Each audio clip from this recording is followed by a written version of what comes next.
આપનું સ્વાગત છે. આજે આપણે એક એવા સમાજ સુધારક અને આધ્યાત્મિક ગુરુની વાત કરવાના છીએ જેમનું નામ કદાચ આપણે મોટા શહેરોની ચર્ચાઓમાં ઓછું સાંભળ્યું હોય, પણ જેમની અસર આજે ભારતના લગભગ 10થી 12 કરોડ લોકોના જીવન પર છે. આપણે વાત કરી રહ્યા છીએ સંત સેવાલાલ મહારાજની. તો આજે આપણે એ સમજવાની કોશિશ કરીશું કે 18મી સદીમાં જન્મેલો એક સામાન્ય યુવક એ બંજારા જેવા વિચરતા સમુદાય માટે માત્ર ગુરુ જ નહીં પણ એક મહારાજ એટલે કે મહાન રાજા કઈ રીતે બની ગયો. અને સૌથી મોટી વાત, 250 વર્ષ પછી પણ એમના ઉપદેશોમાં એવું તો શું છે જે આજે પણ આટલું પ્રાસંગિક છે? બિલકુલ. અને આ સમજવા માટે આપણે ખાલી તથ્યો પર નજર નહીં નાખીએ. આપણે ઐતિહાસિક દસ્તાવેજો, બંજારા સમુદાયની જે મૌખિક પરંપરાઓ છે અને આધુનિક સંશોધનો, આ બધાને સાથે રાખીને એ સમયના સમાજ અને સંસ્કૃતિની ઊંડાઈમાં ઉતરીશું. કલ્પના કરો કે એક સમુદાય જે પોતાનું રાજપાટ છોડીને ભટકી રહ્યો છે, જેને સમાજમાં આમ તો નીચું સ્થાન આપવામાં આવે છે, અને એ જ સમુદાયમાંથી એક વ્યક્તિ ઉભરીને આવે છે જે શક્તિશાળી શાસકો સાથે આંખમાં આંખ મિલાવીને વાત કરે છે અને પોતાના લોકો માટે અધિકાર જીતે છે. આ કોઈ ફિલ્મની વાર્તા નથી, આ સંત સેવાલાલ મહારાજની હકીકત છે. ચાલો આ અસાધારણ ગાથાને ઉકેલીએ. તો ચાલો શરૂઆત કરીએ. આપણે વાત કરી રહ્યા છીએ 18મી સદીના ભારતની. બરાબર. મુઘલ સામ્રાજ્ય નબળું પડી રહ્યું હતું, અંગ્રેજો પગ પેસારો કરી રહ્યા હતા અને દેશમાં ચારે બાજુ રાજકીય અસ્થિરતા હતી. હા, ઉથલપાથલનો સમય હતો. આવા જ સમયમાં 15 ફેબ્રુઆરી 1739ના રોજ સંત સેવાલાલ મહારાજનો જન્મ થયો. અને એમનું મહત્વ એ છે કે એ માત્ર કોઈ ધાર્મિક ઉપદેશક નહોતા. ના, બિલકુલ નહીં. કે બંજારા સમુદાય, જેને ગોર અથવા લંબાડી તરીકે પણ ઓળખવામાં આવે છે, એમના માટે એક સાચા અર્થમાં સમાજ સુધારક હતા. એમને એ સમયે વ્યાપેલી અંધશ્રદ્ધા, જાતિગત ભેદભાવ અને ખાસ કરીને સ્ત્રીઓ પ્રત્યેના ભેદભાવ સામે જોરદાર અવાજ ઉઠાવ્યો. એક રીતે કહીએ તો એક ક્રાંતિકારી વિચારક હતા. પણ એમના જન્મસ્થળને લઈને જ એક નાનો વિવાદ છે, ખરો ને? હા. કર્ણાટકનું સુરગોંડન કોપ્પા અને આંધ્રપ્રદેશનું સેવાગઢ બંને જગ્યાઓ પર દાવાઓ છે. આમ તો આ કોઈ મહાપુરુષ માટે અસામાન્ય નથી, પણ અહીં આ વિવાદ શું દર્શાવે છે? જો આ મતભેદ કોઈ સમસ્યા નથી, પણ હકીકતમાં એ બંજારા સમુદાયની ઓળખનું જ એક પ્રતિબિંબ છે. ઓકે. એ એક વિચરતી એટલે કે ભટકતી કોમ હતી. એમનું જીવન કોઈ એક જગ્યાએ બંધાયેલું નહોતું.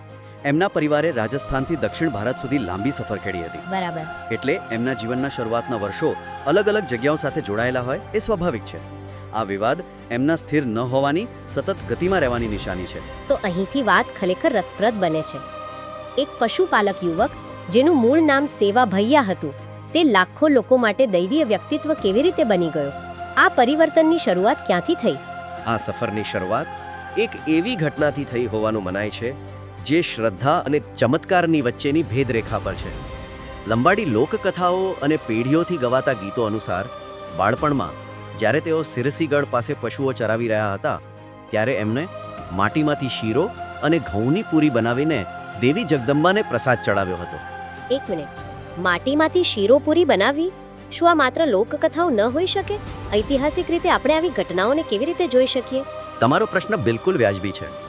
ઐતિહાસિક રીતે આપણે આ ઘટનાને શબ્દશઃ સાબિત ન કરી શકીએ, પણ એનું મહત્વ એની ઐતિહાસિક સચોટતામાં નથી, પણ એની સાંકેતિક શક્તિમાં છે. તમે વિચારો, એક સમુદાય જે સંસાધનોની અછત અને ગરીબીનો સામનો કરી રહ્યો હતો, એમના માટે આ વાર્તા એક આશાનું કિરણ હતી. સાચી વાત છે. એ દર્શાવતી હતી કે એમની વચ્ચે એક એવો દૈવી અંશ છે જે અશક્યને પણ શક્ય બનાવી શકે છે. આ ઘટનાએ સેવાલાલને લોકોની નજરમાં એક સામાન્ય બાળકમાંથી એક એવા વિશેષ વ્યક્તિ તરીકે સ્થાપિત કર્યા જેમના પર ઈશ્વરના આશીર્વાદ હતા. અહીંથી જ એમના નેતૃત્વનો પાયો નંખાયો. આ તો સમજાયું, પણ બંજારા સમુદાય જેમના તેઓ ગુરુ બન્યા, એમનું મૂળ શું છે? તમે રાજસ્થાનનો ઉલ્લેખ કર્યો, પણ આ વાત મારા મગજમાં બરાબર બેસતી નથી. તેઓ રાજસ્થાનના યોદ્ધાઓ હતા અને પછી અચાનક દક્ષિણ ભારતમાં એક વિચરતી કોમ બની ગયા. આટલો મોટો બદલાવ કેવી રીતે આવ્યો? આ બદલાવ પાછળ એક ગૌરવ, વફાદારી અને દુઃખદ હારની ગાથા છે. બંજારાઓ મૂળ રાજસ્થાનના મેવાડ પ્રદેશના રાજપૂત યોદ્ધાઓ હતા. ઓકે. તેઓ મહારાણા પ્રતાપના અત્યંત વફાદાર અનુયાયીઓ હતા. એમનું મુખ્ય કામ સેના માટે રસદ એટલે કે સપ્લાય લાઇન અને હથિયારો પૂરા પાડવાનું હતું. એટલે કે એ સમયના લોજિસ્ટિક્સ એક્સપર્ટ. બિલકુલ.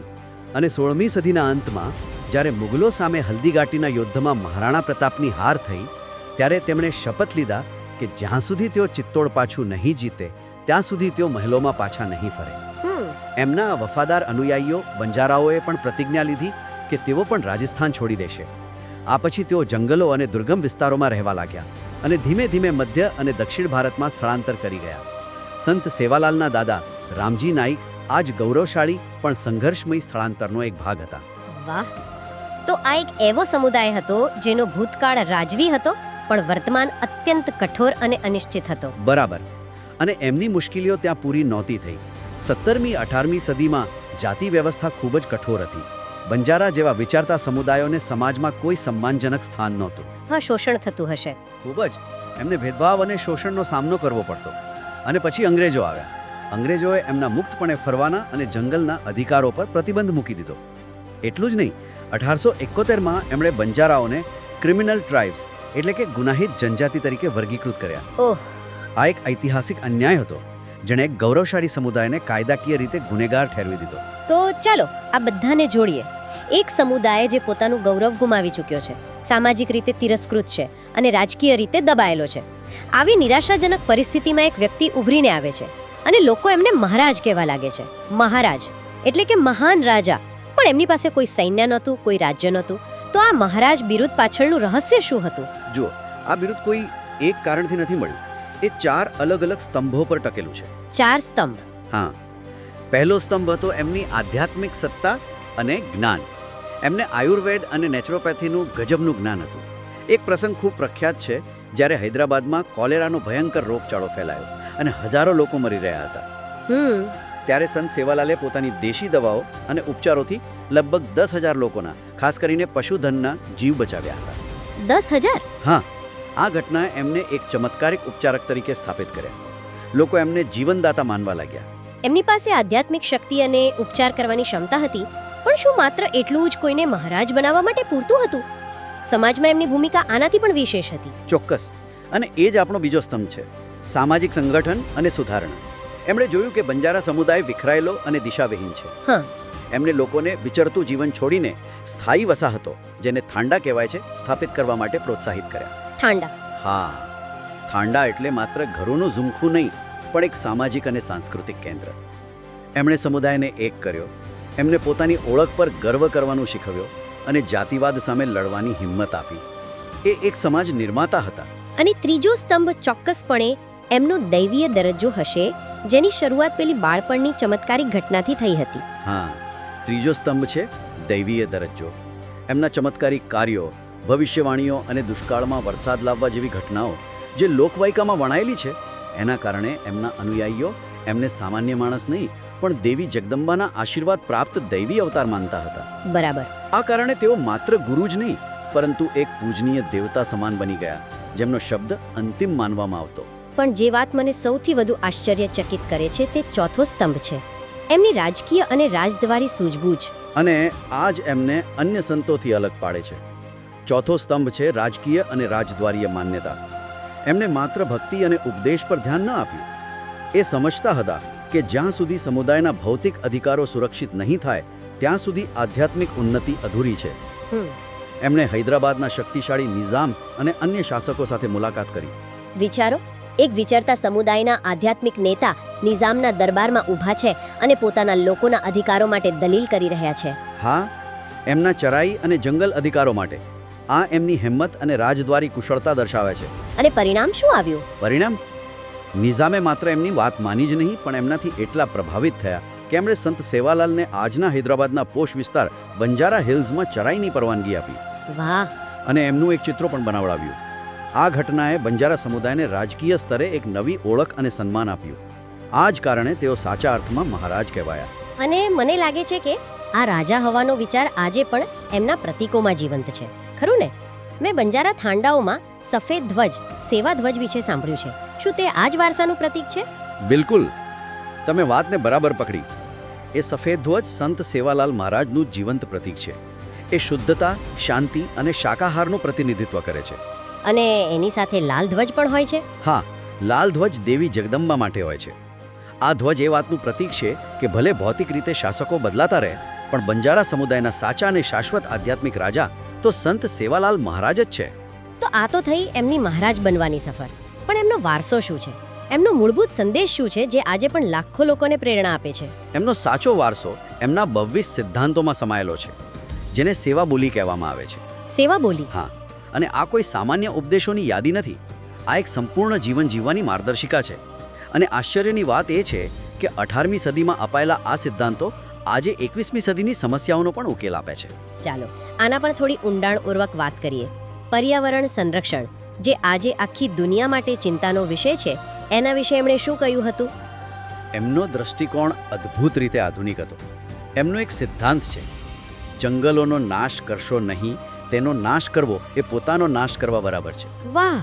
વિચારો, આજે આપણે ઇકોલોજીકલ બેલેન્સ અને ક્લાઇમેટ ચેન્જની વાતો કરીએ છીએ, એમને આ વાત સદીઓ પહેલાં કહી દીધી હતી. એટલું જ નહીં, એમને પાણી વેચવાને સૌથી મોટું પાપ ગણાવ્યું. પાણી વેચવું પાપ છે? હા, તેઓ સમજતા હતા કે કુદરતી સંસાધનો પર સૌનો સમાન અધિકાર છે. તે વ્યાપારની વસ્તુ નથી. આ વિચાર આજે કોર્પોરેટ જગત માટે કેટલો મોટો પડકાર છે. અને મને સૌથી વધુ પ્રભાવિત કરનારો સિદ્ધાંત લિંગ સમાનતા વિશેનો છે. સ્ત્રીઓ અને કન્યાઓ જીવંત દેવીઓ છે. 18મી સદીમાં આવું કહેવું એ કેટલી મોટી ક્રાંતિ હશે. ખૂબ મોટી. આ માત્ર એક વાક્ય નહોતું, આ એક સામાજિક ક્રાંતિનો પાયો હતો. એ જમાનામાં જ્યારે મોટા ભાગના સમાજમાં સ્ત્રીઓને માત્ર એક વસ્તુ સમજવામાં આવતી હતી, દહેજ માટે બાળકીઓને મારી નાખવામાં આવતી હતી, હા, ત્યારે સેવાલાલજી એમને પૂજનીય દરજ્જો આપી રહ્યા હતા. એમણે કહ્યું કે સ્ત્રીઓનું અપમાન કરનાર પરિવાર કે સમાજ ક્યારેય પ્રગતિ કરી શકતો નથી. અને દહેજ પ્રથાનો પણ વિરોધ કર્યો. સખત વિરોધ. અને તેને વ્યવહારમાં પણ મૂક્યો. એમણે સમજાવ્યું કે જે સમુદાય એની સ્ત્રીઓનું સન્માન નથી કરતો, એ સમુદાયનું પતન નિશ્ચિત છે. આ વિચાર આજે પણ કેટલાય સમાજો માટે પડકારરૂપ છે. અને વ્યક્તિગત વિકાસ માટે પણ એમણે એક ખૂબ જ શક્તિશાળી સિદ્ધાંત આપ્યો છે, જે આજે આપણા ઇન્ફોર્મેશન ઓવરલોડના યુગમાં સૌથી વધુ પ્રાસંગિક લાગે છે. તમે બરાબર એ જ સિદ્ધાંત પર આવ્યા જે મને સૌથી વધુ પ્રિય છે. પહેલાં જાણો, પછી વિશ્લેષણ કરો અને પછી સ્વીકારો. જાણ, માન, પછાણ. બરાબર. આજના ફેક ન્યૂઝ અને સોશિયલ મીડિયાના જમાનામાં આ સિદ્ધાંત એક રક્ષા કવચ જેવો છે.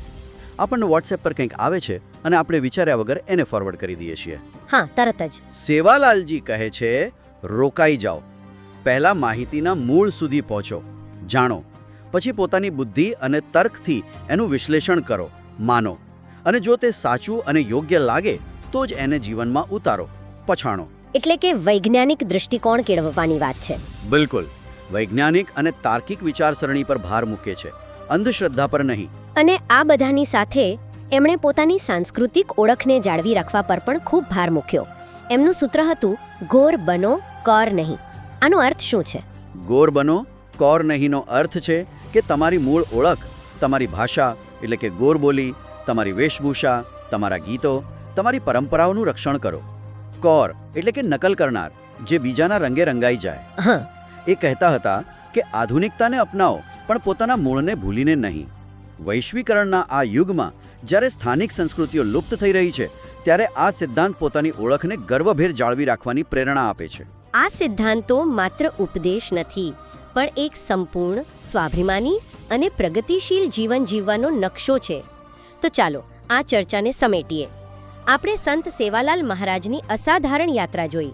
રાજસ્થાનના યોદ્ધાઓના વંશજથી લઈને દક્ષિણ ભારતના વિચરતા સમુદાયના એક યુવક સુધી, અને ત્યાંથી એક પૂજનીય મહારાજ સુધી, અને હવે એમના જન્મના લગભગ 285 વર્ષ પછી ભારત સરકાર પણ આઝાદી કા અમૃત મહોત્સવ હેઠળ એમની જયંતીને રાષ્ટ્રીય સ્તરે ઉજવીને એમના વારસાને સન્માનિત કરી રહી છે. હા, આ રાષ્ટ્રીય સ્તરની માન્યતા ખૂબ જ મહત્વપૂર્ણ છે. એ દર્શાવે છે કે સંત સેવાલાલ માત્ર બંજારા સમુદાયના જ નહીં, પરંતુ સમગ્ર ભારતના મહાપુરુષ છે.